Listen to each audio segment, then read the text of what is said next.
तो मैं संदीप स्वागत करता हूँ सबसे पहले आप सभी लोगों का अपने online digital platform civil quantity survey institute के ऑनलाइन लर्निंग डिजिटल प्लेटफॉर्म पे। तो आप लोगों ने कोर्स के लिए इंटरेस्ट जो शो किया है वो है क्वांटिटी सर्वे। तो क्वांटिटी सर्वेयर का क्या रोल रहता है, क्या क्या वर्किंग रहती है क्वांटिटी सर्वेयर की, वो हम लोग सबसे पहले जान लेते हैं। तो यहाँ पे आप लोग देख सकते हो एक एग्जाम्पल है, एक एग्जाम्पल के थ्रू हम लोग इसको समझ लेते हैं। तो मान लेते हैं एक ऑनर है, ऑनर का 5 करोड़ रुपए का बजट है और वो अपने लिए एक ताजमहल जैसा स्ट्रक्चर बनवाना चाहता है। तो ऑनर सबसे पहले क्या करेगा, वो अपने लिए एक टीम हायर करेगा, जिस टीम को हम बोलते हैं स्ट्रक्चरल इंजीनियर्स की टीम। स्ट्रक्चरल इंजीनियर आर्किटेक्ट्स को हायर करेगा और उन लोगों को अपनी कंप्लीट प्रोजेक्ट से रिलेटेड जो भी उसकी प्लानिंग है वो कंप्लीटली बताएगा कि मुझे किस टाइप से ये प्रोजेक्ट चाहिए। मींस वहां पे आपका कितना एंट्रेंस गेट होने चाहिए, कितने स्विमिंग पूल होने चाहिए, गार्डन की क्या लोकेशन होनी चाहिए, या फिर कितने बीएचके का उसको प्रोजेक्ट चाहिए, फर्स्ट फ्लोर पे, टेरेस पे कौन सा किस टाइप का उसको गार्डन चाहिए, टेरेस पे आपका सिटिंग स्पेस चाहिए या नहीं चाहिए। तो कुछ ऐसी जनरल जो स्पेसिफिकेशंस है वो शेयर करेगा आप आर्किटेक्ट्स के साथ में। अब आर्किटेक्ट्स क्या करेंगे, उसकी रिक्वायरमेंट्स को सुन के समझ के उसको एक कंप्लीट प्लान प्रिपेयर करके देंगे। प्लान प्रिपेयर करके देने के बाद में 3D मॉड्यूलिंग के थ्रू ऑनर को शो करेंगे कि सर जो आप ये प्रोजेक्ट बनवाना चाहते हो, जो आप ये प्रोजेक्ट लेके आए हो हमारे पास, वो आपको बनने के बाद में किस तरीके से दिखेगा। अब इसके बाद क्या होगा, ऑनर को कंप्लीटली जो ड्राइंग्स होगी वो हैंड ओवर कर दी जाएगी। अब ऑनर क्या करेगा, यहाँ पे हमें देखने वाली चीज ये है कि जो सेकंड फेज जो आता है प्रोजेक्ट का, किसी भी प्रोजेक्ट का जो सेकंड फेज रहता है, सेकंड फेज में क्या होता है, क्वांटिटी सर्वे डिवीजन सेटअप करना होता है ऑनर को। तो ऑनर क्या करेगा, यहाँ पे ऑनर एक अपने लिए क्वांटिटी सर्वे टीम को सेलेक्ट करेगा और उनको अपनी कंप्लीट ड्राइंग हैंड ओवर दे देगा, हैंड ओवर कर देगा। हैंड ओवर करने के बाद क्वांटिटी सर्वेयर्स क्या करेंगे, उस कंप्लीट ड्राइंग को रीड आउट करेंगे, उस पर एक कंप्लीट एस्टिमेट प्रिपेयर करेंगे, कंप्लीटली कॉस्टिंग निकालेंगे और ऑनर को ये बताएंगे कि सर आप ये जो ड्राइंग लेके आए हो वो आपके बजट मींस 5 करोड़ रुपए के बजट में फिट बैठता है या नहीं बैठता है वो प्रोजेक्ट। अगर कोई भी डाउट रहता है उसमें, मींस अगर हम लोग मान लेते हैं कि वो ऑनर के बजट से बाहर जा रहा है, मींस आउट ऑफ बजट है वो, तो क्या होता है उस पर कंप्लीटली रिकंसिलेशन होती है। तो जो ड्राइंग होती है वो दोबारा से सेंड कर दी जाती है स्ट्रक्चरल इंजीनियर्स के पास में और उनको बोला जाता है कि आप इसमें कुछ रिकंसिलेशन करो। ऑनर को दोबारा से बुलाया जाता है, आर्किटेक्ट्स जो होते हैं वो ऑनर को दोबारा से रिकॉल करते हैं। वो लोग क्या करते हैं, ऑनर से सुनते हैं, समझते हैं, जितनी भी उससे डिटेल होती है दोबारा से डिस्कस करने के बाद में उसको एक रिवाइज प्लान एक कंप्लीट प्रिपेयर करके देते हैं। और रिवाइज प्लान लेके वो लोग क्या करते हैं, दोबारा से क्वांटिटी सर्वे डिवीजन को फॉरवर्ड कर देते हैं। अब क्वांटिटी सर्वेयर्स को दोबारा से रिवाइज ड्राइंग मिलती है, वो लोग कंप्लीटली रिवाइज ड्राइंग का दोबारा से एस्टिमेट करके कॉस्टिंग निकालते हैं। और अगर यहाँ पे भी हम लोगों का क्या होता है, अगर हमारा जो बजट है वो अगर उससे ड्राइंग जो है अगर आउट ऑफ बजट जाती है, तो क्या होता है कंप्लीटली वो प्रोसेस दोबारा से रिपीट होता रहता है जब तक ऑनर के बजट में वो फिट ना आ जाए। तो अब इसके बाद में हम लोग मान लेते हैं कि ऑनर के बजट में फिट आ चुकी है ड्राइंग, तो वो लोग ऑनर क्या करेगा, अब आगे प्रोसीड करने के लिए बोलेगा क्वांटिटी सर्वेयर्स को। अब क्वांटिटी सर्वे टीम क्या करेगी, कोई भी प्रोजेक्ट अगर हमें एग्जीक्यूट कराना है तो क्या करना होगा, हमें कॉन्ट्रैक्टर चाहिए होगा जिसने ऑलरेडी इस टाइप के कुछ प्रोजेक्ट्स किए हुए हो, है ना। तो अब क्या है, अब इसके बाद में क्वांटिटी सर्वे डिवीजन क्या करता है, एक टेंडर का नोटिफिकेशन निकालते हैं। अब वो टेंडरिंग की जो टेंडर का जो नोटिफिकेशन होता है वो या तो फिर न्यूज़पेपर एड एजेंसी के थ्रू या फिर आपका कोई भी डिजिटल मीडिया के थ्रू, जैसे बहुत सारी ऐसी वेबसाइट्स है, जैसे एक वेबसाइट है tendertiger.com, और भी बहुत सारी ऐसी वेबसाइट्स है। तो वहां पे हम लोगों को NIT means notice inviting for tender जिसे हम बोलते हैं, हम लोगों को पब्लिश कराना होता है। मींस क्वांटिटी सर्वेयर्स उन वेबसाइट्स पे पब्लिश करते हैं एनआईटी, उसमें जनरल स्पेसिफिकेशंस कॉन्ट्रैक्ट से रिलेटेड जितनी भी डिटेल्स होती है वो सारी गिवन होती है। अब क्या होता है, उसमें एक डेट भी दी जाती है, अगर कॉन्ट्रैक्टर्स को कोई भी इशू रहता है बिडिंग करने से पहले तो वो लोग डिसाइडेड डेट पे मीटिंग रखते हैं। अब उस मीटिंग के अंदर क्या होता है, क्लाइंट जो होता है वो अपनी जितनी भी डिटेल्स, जितनी भी स्पेसिफिकेशंस होती है, मींस कॉन्ट्रैक्ट की टर्म्स एंड कंडीशंस जो भी होती है वो कॉन्ट्रैक्टर के साथ में डिस्कस की जाती है। अब क्या होता है, जो भी कॉन्ट्रैक्टर रहेगा, वो लोग क्या करेंगे, सुन के समझ के उनकी डिटेल्स को, कोई भी अगर उनको ऑब्जेक्शन होता है तो वो क्लैरिफिकेशन लेते हैं क्लाइंट से, और उसके बाद में क्या होता है, जो बिडिंग होती है वो फाइनल राउंड की तरफ जाती है, और डिसाइडेड जो डेट होता है बिडिंग करने का, उस डेट पे कॉन्ट्रैक्टर्स क्या करते हैं, बिडिंग करते हैं। अब बिडिंग करने के बाद में क्या होता है, क्वांटिटी सर्वेयर्स बिड को एनालाइज करते हैं, और जो भी लोएस्ट बिडर होता है उसको टेंडर अवार्ड कर दिया जाता है। अब टेंडर अवार्ड करने के बाद में एक पोस्ट बिड मीटिंग रखते हैं कॉन्ट्रैक्टर के साथ में, जो भी जिसको भी टेंडर अवार्ड करते हैं उस कॉन्ट्रैक्टर के साथ में दोबारा से एक मीटिंग रखी जाती है, जिसमें क्वांटिटी सर्वेयर्स क्या करते हैं, उसको कंप्लीट प्लान का जो प्लानिंग फेज होता है, जो शेड्यूलिंग की हुई होती है कि कितने से कितने दिन में आपको कौन कौन सा प्रोजेक्ट का फेज डिलीवर कर देना है, मान लेते हैं up to the plinth level उसको बोला गया है कि आपको 1 मंथ में ये डिलीवर कर देना है, तो ऐसी कुछ डिसाइडेड जो प्लानिंग शेड्यूलिंग होती है वो सारी चीजें कॉन्ट्रैक्टर के साथ में डिस्कस की जाती है। आफ्टर डिस्कशन क्या किया जाता है, कॉन्ट्रैक्टर को जो साइट मोबिलाइजेशन के लिए फंड होता है वो इशू कर दिया जाता है। ठीक है। अब इसी के साथ में जो भी क्लाइंट की साइड से जो भी साइट इंजीनियर सेलेक्ट किए जाते हैं या फिर प्रोजेक्ट मैनेजर सेलेक्ट किए जाते हैं, उन लोगों का जो टेक्निकल एचआर राउंड होता है उसके लिए भी किसको बिठाया जाता है, क्वांटिटी सर्वेयर्स को।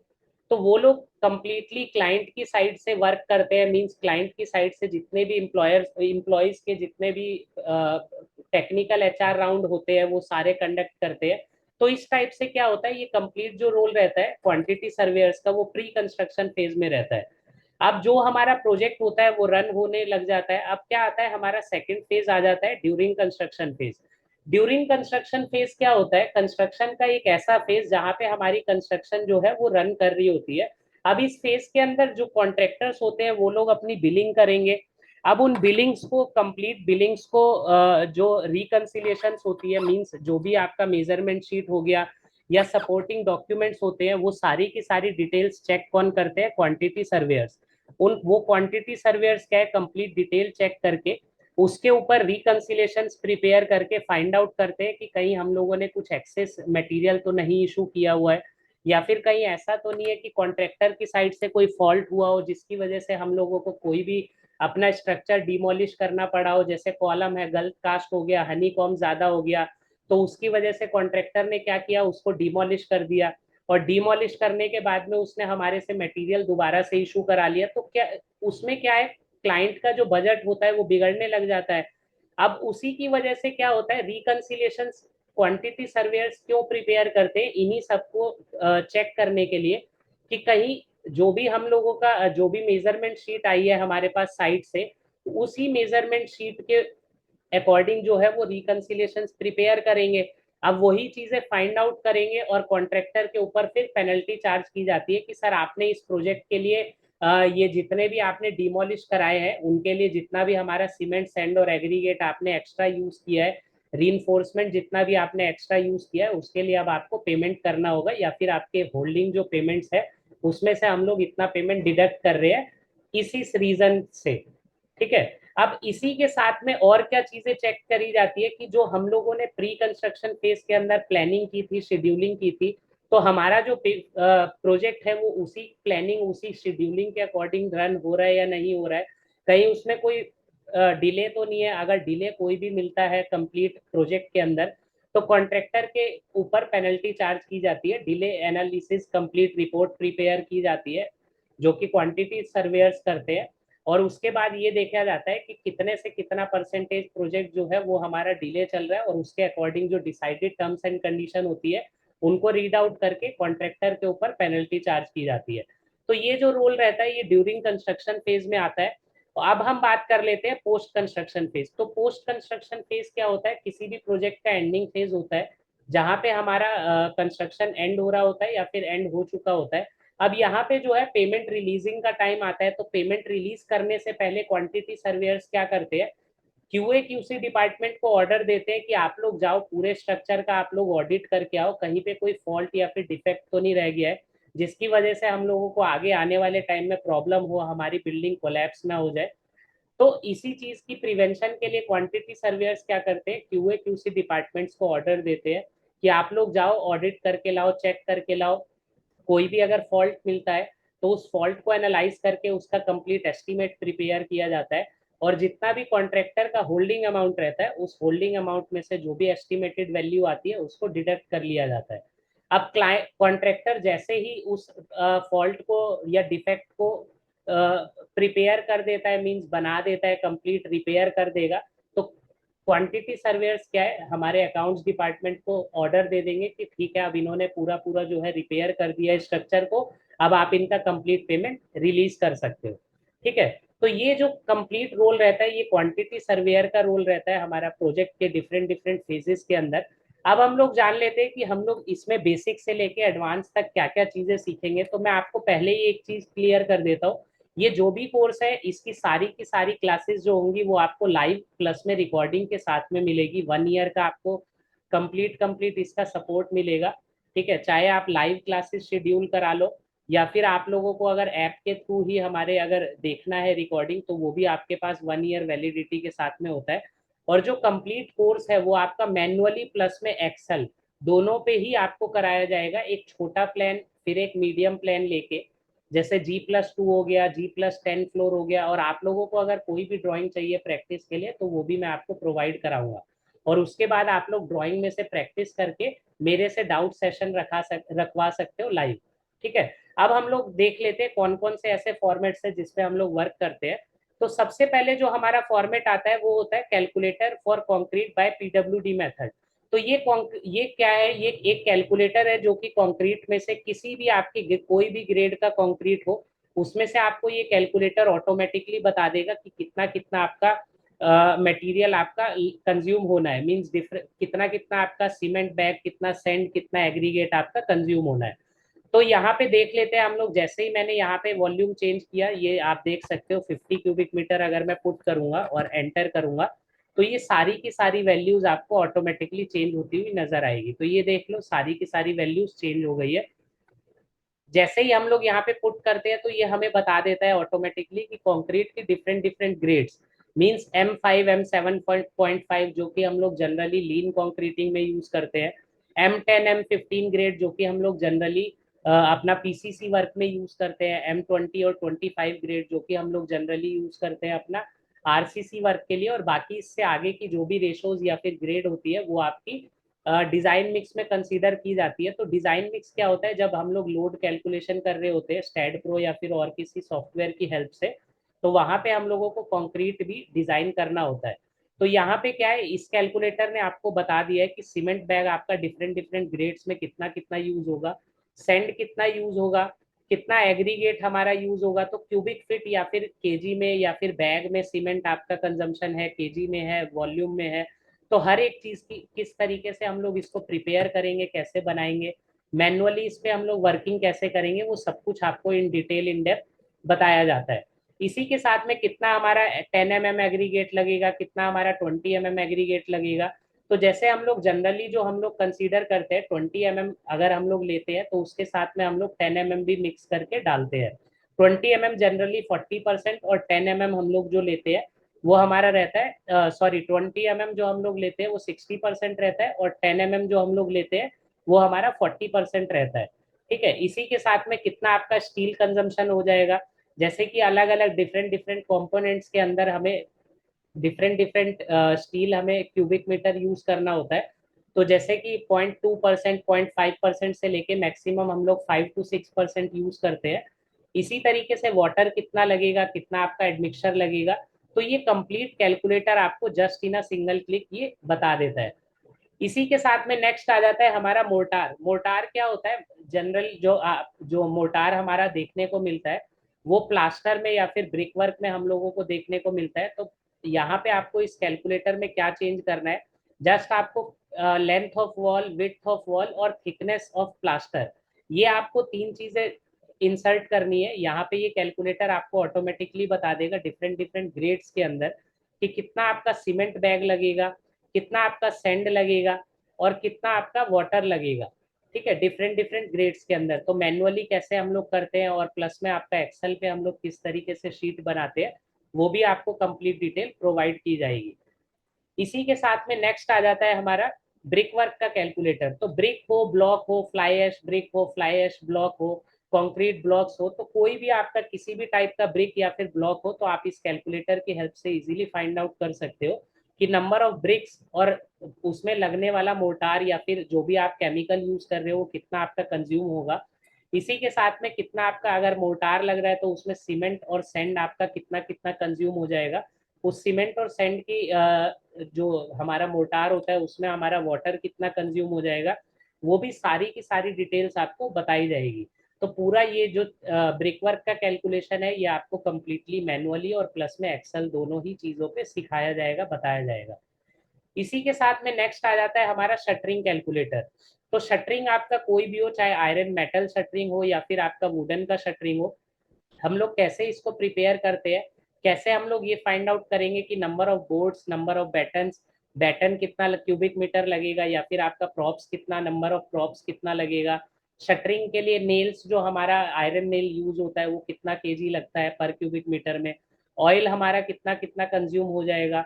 इसी के साथ में कॉलम अगर शटरिंग है, कोई भी वर्टिकल अगर शटरिंग होता है तो उसके लिए हम लोग क्लैंप्स लगाते हैं, तो वो क्लैंप्स का कैलकुलेशन आप कैसे करोगे। तो ये सारी की सारी चीजें इन डिटेल इन डेप्थ आपको बताई जाएगी मैनुअली प्लस में एक्सेल दोनों ही। इसी के साथ में नेक्स्ट आ जाता है हमारा बीबीएस, बार बेंडिंग शेड्यूल। तो बीबीएस हमारा किसी भी चीज का हो, चाहे आपका कॉलम का हो, स्लैब का हो, बीम का हो, या फिर आपका पाइल फुटिंग हो, पायर हो, पाइल कैप हो, ठीक है, पायर कैप हो, तो कोई भी चीज हो, कोई भी कंपोनेंट हो, आपको हर एक चीज का बीबीएस भी बताया जाएगा एक्सप्लेन करके, और किस तरीके से हम लोग इस शीट को प्रिपेयर करते हैं बार बेंडिंग शेड्यूल के लिए मैनुअली प्लस में एक्सेल दोनों पे ही आपको बीबीएस भी बताया जाएगा। इसी के साथ में आपको कंप्लीट पाइल फुटिंग का एक अलग से भी फॉर्मेट प्रोवाइड किया जाएगा, जिसमें आप जनरली कुछ डिटेल्स चेंज करके ये फाइंड आउट कर सकते हो कि कितना नंबर ऑफ बार्स आपका, कितना मेट्रिक टन बार आपका पाइल फुटिंग में लगेगा। तो ये हम लोग सब कुछ ड्राइंग से करते हैं, तो कंप्लीट आपको ड्राइंग भी प्रोवाइड की जाएगी, और प्लस में जैसे ये एक पाइल फुटिंग की ड्राइंग है, पायर की ड्राइंग है, तो किस तरीके से हम लोग इसको एनालाइज करते हैं, कैसे हम लोग रीड आउट करते हैं, तो वो कंप्लीटली आपको सारी की सारी डिटेल्स बताई जाएगी। जैसे आप ये देख सकते हो, ये पाइल है आपका, पाइल की जो लेंथ है 6.7 मीटर है, तो इसमें हेलिकल रिंग होता है, स्टिफनर होता है आपका, कितना कितना आपका स्ट्रेट बार जाएगा, कितना एल टाइप बार जाएगा, तो वो सब कुछ आपका आपको इन डिटेल इन डेप्थ बताया जाता है। इसी के साथ में नेक्स्ट आ जाता है हमारा प्री इंजीनियर्ड बिल्डिंग। तो प्री इंजीनियर्ड बिल्डिंग क्या होता है, पीईबी के कुछ कंपोनेंट्स होते हैं। पीईबी क्या होता है, स्टील स्ट्रक्चर होता है, जिसमें आपको कुछ जो हमारे सेक्शंस होते हैं, डिफरेंट डिफरेंट सेक्शंस के हमारे beam, channel, MS plate, IS angle use होते हैं। तो कई बार क्या होता है, जब हम लोग सिविल का कॉन्ट्रैक्ट लेते हैं या फिर हमारा कॉन्ट्रैक्टर होता है, उसको उसने सिविल का कंप्लीट वर्क लिया होता है, तो क्लाइंट उसको बोलता है कि जब आप इतना सिविल का वर्क कर रहे हो तो आप लोग हमारे बाउंड्री पे जो फेंसिंग वर्क है उसका भी आप ही वर्क ले लो। तो वहां पे हम लोग मटेरियल नहीं डिसाइड कर पाते कि कितना हम लोगों को मटेरियल ऑर्डर करना है प्लांट से। तो जैसे मैं आप लोगों को एक ड्राइंग के थ्रू ये बताता हूँ कि हम लोग किस तरीके से इसमें से टेक ऑफ फाइंड आउट कर सकते हैं कि कितना हमें मटेरियल मंगाना है। तो ये क्या है, ये एक बाउंड्री की फेंसिंग वॉल की ड्राइंग है। तो जैसे कि इसमें कंपोनेंट है, एक कंपोनेंट का मैं आपको बताता हूँ, जैसे ये है GI MS एंगल 50x50x6। ठीक है, इसका जो सेक्शन है वो है आपका 50x50x6, जिसका लेंथ है आपका 2.1 मीटर। तो ये हमें क्या करना है, जस्ट यहाँ पे IS एंगल सेलेक्ट करना है, यहाँ पे हमें 50x50x6 का जो है आपका सेक्शन उसको हमें इंसर्ट करना है, और यहाँ पे 2.1 मीटर लेंथ चेंज करनी है। अब मान लेते हैं 2.1 मीटर लेंथ का हमें 40 नंबर चाहिए।